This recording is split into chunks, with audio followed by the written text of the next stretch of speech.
Hello everyone. In this episode, I'm going to talk about how you can integrate JSON Web Token authentication for Facebook logins in Blazor WebAssembly application. This topic was suggested by Bernard in YouTube comments, so thank you so much for asking awesome questions, Bernard. We have covered how JSON Web Tokens work in the previous episode where we talked about how we can integrate them with custom authentication. Let's go through the steps. Let's do a recap and understand how JSON Web Tokens work so that we can talk about how we can integrate them with Facebook logins. So user sends username and password to the server. Server authenticates that username and password. And if user exists in the system, then server uses a secret key to generate a JSON Web Token. And it sends that JSON Web Token back to the client. Now it's client's responsibility to store that JSON Web Token. It uses that JSON Web Token to authorize the request on the server side. It sends that JSON Web Token every time it needs data from the server. Now, this JSON Web Token is generated on the server, so server knows this JSON Web Token, validates and sends the response back to the client. If the JSON Web Token is invalid, then it doesn't send the response back to the client. And that's how we know that the user is unauthorized to get the data. Now, how can we integrate this with Facebook authentication? For that, we'll have to follow these steps. We'll have to ask a user, our Blazor WebAssembly user, to navigate to the Facebook login page where you'll enter username and password. Facebook will authenticate that user, and if the user is valid, then it will send an access token back to the client. Now, client will use that access token to send it to the server, and server will use that access token to get information from Facebook. Facebook will validate that token and then send the user info back to the server.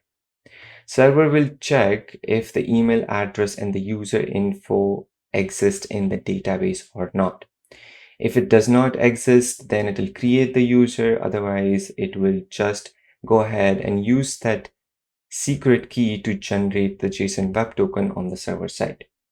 And after that, the flow is same. It will send the JSON Web Token back to Blazor WebAssembly application, and Blazor WebAssembly application will store that token in local storage and will use that token every time we need data from the server. Server will validate that token and send the response back.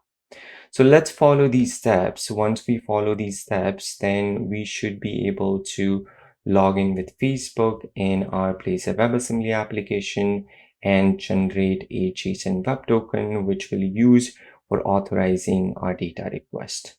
So let's see the demo and let's see what all steps that are followed and why I have followed those steps.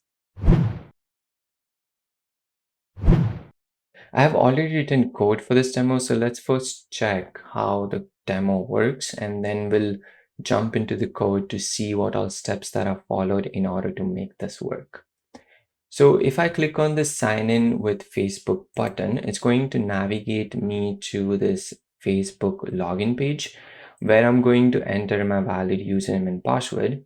Facebook will authenticate that user and will send us an access token. So you can see that it navigates to this Facebook auth page with an access token. And then finally it navigates to the profile page where you can see that qsdrive@gmail.com has already signed into the system.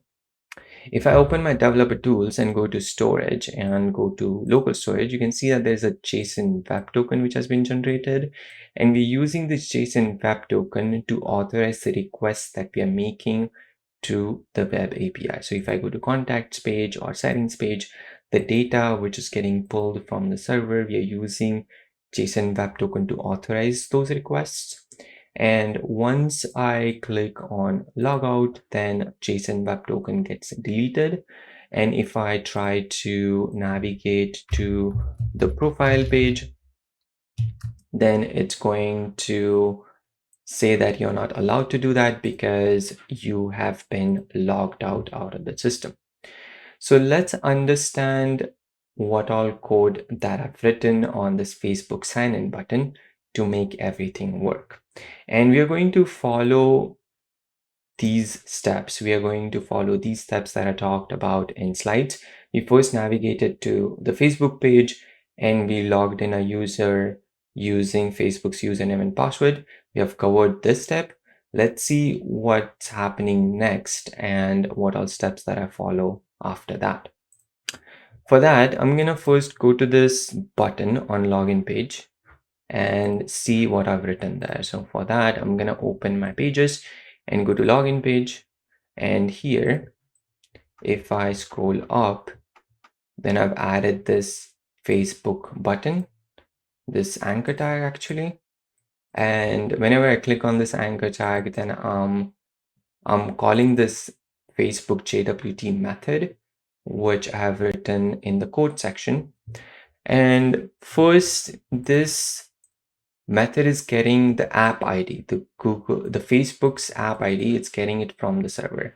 I've stored this app ID in app settings. So if I go to my server project, I have stored this app ID in my server's app settings.json.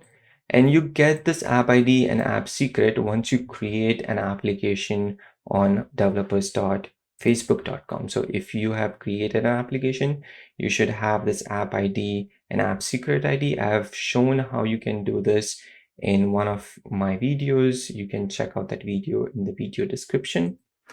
And once you have this, that's what I'm requesting on my login page. So I'm making a login view model call, and this is calling a method in login view model. So let's go to that login view model. If I go to login view model, then you can see that I'm making a web API request to get Facebook's app ID.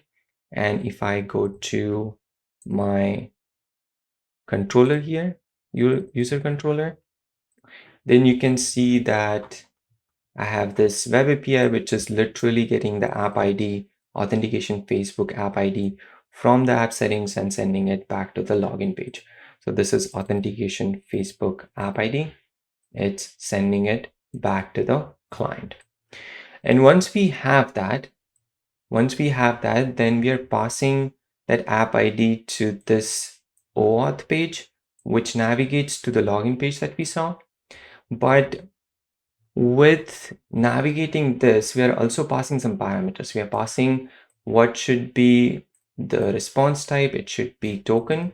What should be the client ID? It should be the app ID that we just received from the server, which we have stored in the app settings. And we have this redirect URI to HTTP localhost 5001 Facebook auth. This is our page. This is a component that I have created to explain how exactly it works, to explain how we receive access token. So if I open that Razor component, this is the Facebook auth Razor component. If I open that, then you can see that on initialize, I'm using query helper, which is coming from a package, Microsoft ASP.NET Core Web Utilities query helpers. And I'm using this query helper to parse the query, the parameters which we're receiving in the query. And I'm assigning that access token to a property, which I'm actually showing on the page. Now, before we make more requests and navigate to the profile page, let's see how that access token actually looks like. So I'm going to comment that code and I'm going to restart my application here. And then let's go back to our browser. Here I'm going to try and access my application. And now if I click on Facebook, it's going to navigate to that Facebook auth page, and then it's not going to throw me on the profile page because we just commented this piece of code, which is navigation to the profile page code. But it stays on this page to show us the access token. So this is the access token that I was talking about. So if I open my slides again, Facebook authenticates the user and sends the access token back to the client. So this is the access token that I was talking about. Now we can use this access token to make sure that the access token is valid and then get user info related to the user who has just logged in into the system. So how are we doing that? That's the next step. So I'm going to uncomment this code here and let's read what's happening here. In this piece of code, I'm passing that access token to a web API request. So if I go back to my slides here, I'm sending that access token to my server to generate a JSON web token. So let's go ahead and see what exactly is happening in that web API call. And that web API call, it's right next to this web API call that we're making, which is get Facebook JWT. If I go back to my Facebook auth, you can see that it's actually in Facebook view model. If I go to my Facebook auth view model, here you can see that I'm making an HTTP request, which is to user Facebook JWT, which is this web API, and we'll talk about that web API in a minute. And I'm passing access token with it. And when I get the response back, I have the JSON web token with me. So let's go ahead and check this web API now. This web API is pretty long, so stay with me. Here in this web API, I'm actually getting the access token which has been generated from the client. So this access token I'm passing in this parameter. And to get started with the API, I'm creating some variables here. One is token, another is HTTP client. It's just a string, and this is an HTTP client so that we can make requests. And the second step is to get the app ID and app secret ID. So just like we got the app ID from app settings, we are also getting app secret ID, which you get when you create Facebook application on developers.facebook.com. I'm getting that. You can see that I'm getting that app ID and app secret. And then I'm printing those so that I can show those app ID and app secret ID variables in the console log. Once I have that, then I'm generating an app access token. So these two steps are to validate the access token which has been sent from the client. So we need to validate the access token. If you don't validate access token, then you can use an expired access token, which is not good. So you need to validate your access token before making any user info related request. And that's what we are doing in these two steps. So we are generating an access token, an app access token, and then we're validating that access token with our auth request. So we'll pass the access token which has been generated on the client. We'll pass that here. But let's first generate an app access token.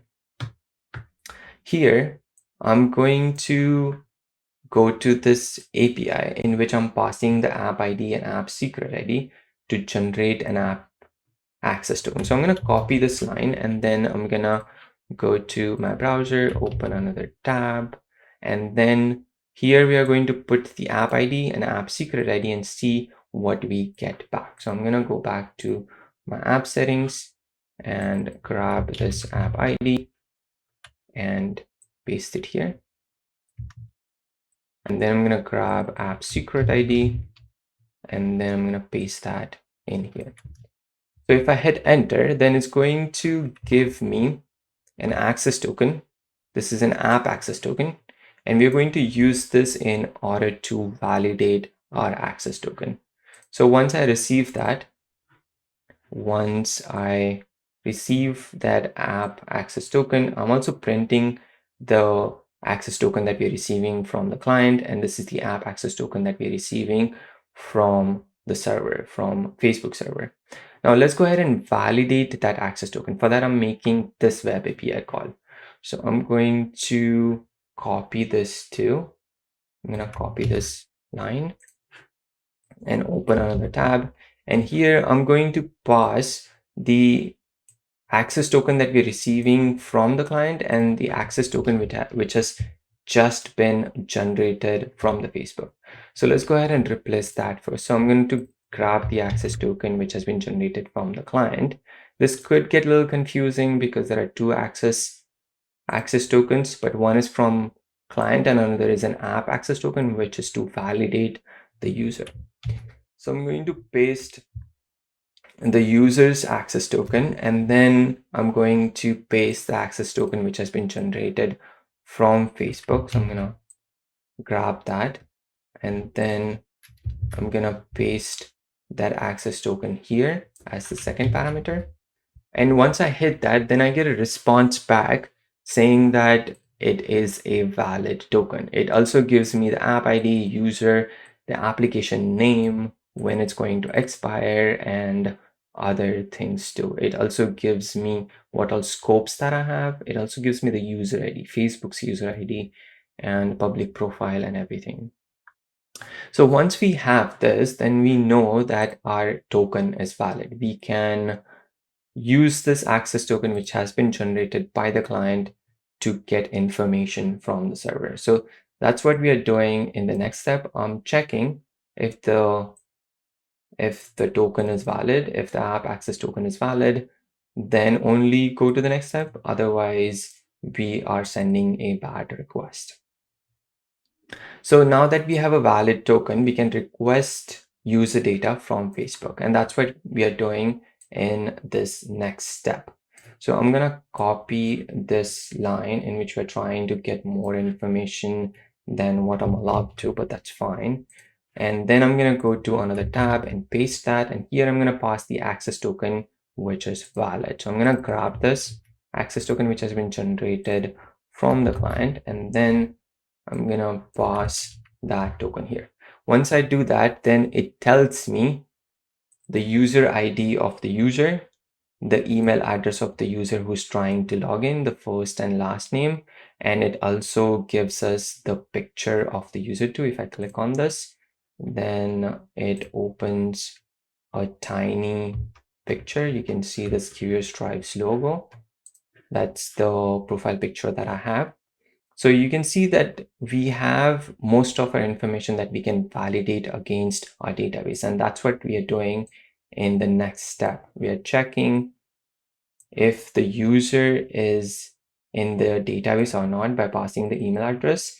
If the user is not there, then I'm creating that user and saving that user in the database. So that's what I'm doing here, because if the user wants to log in with external logins, it could be either their first time or it could be their second time. We don't want to reject the first time users, right? So that's why I'm just checking if the email exists, then it's okay for them to generate the JSON web token. If it's not, then we can create the user. It's fine. It's not a big deal. Once I have the user, then I'm passing that user to generate JSON web token method, which is going to generate our token. I covered this in the last episode where how we are using the secret key, and we're using the email address and user ID to create claims. That's something that I covered in the last episode. You should check that out. And finally, I'm printing that JSON web token so that we can see how the JSON web token is generated. So if I open my terminal, you can see a lot of things getting printed here, and we'll check that out in a minute too. So let's check out the flow again. I have uncommented this code. I'm going to stop my server again and run it. And then I'm going to try and log in again on Blazing Chat with Facebook, and we'll see what all things get printed in the console.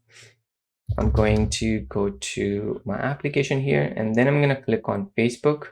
I've already logged in, so it's going to directly go to my Facebook auth page, show the access token, and finally navigate to the profile page. Let's see what has been printed in our terminal. In our terminal, you can see the app ID and app secret ID, which is getting printed. So if I go to my user controller, and if I scroll up to my get Facebook JWT web API, you can see that I'm printing the app ID and app secret ID which we are getting from the app settings. And then I'm generating an app access token so that I could validate our access token. And that's what I'm printing next here. So you can see the app access token, which has been generated here. And this is and the next one is the request access token. And then validating if the user access token is valid or not. And you can see that it says it's true in this step. Is token valid? And I'm printing true here. Once it's true, once the token is valid, then I'm making another web API to get users information. And we are getting that user's email address. You can see that email address getting printed here. And once we have the email address, we are either creating the user or we are pulling the existing user from the database. And then we are passing that user to generate JSON web token method to generate the JSON web token, which is generated here at the end. And you can see I have that JSON web token in my local storage. So if I go to my local storage, you can see this JSON web token, which I am doing in my Facebook auth page. So once I make the request to get the JSON web token, I will get the JSON web token and I'm storing that in local storage and then navigating to the profile page and refreshing the browser so that browser can use custom authentication state provider to get the current user from the server. So that's how it's working. There are so many things happening in this demo, and I did not want to type all that. And the code is on GitHub. So you can check the code, compare the code on my GitHub account. If you have any questions, you can ask us questions in the comment section below. If you have any suggestions, you can put them in the comment section below. If you want to reach out to me, you can reach out to me on Twitter or Facebook. Thank you so much for watching this video. I'll see you in the next one. Bye.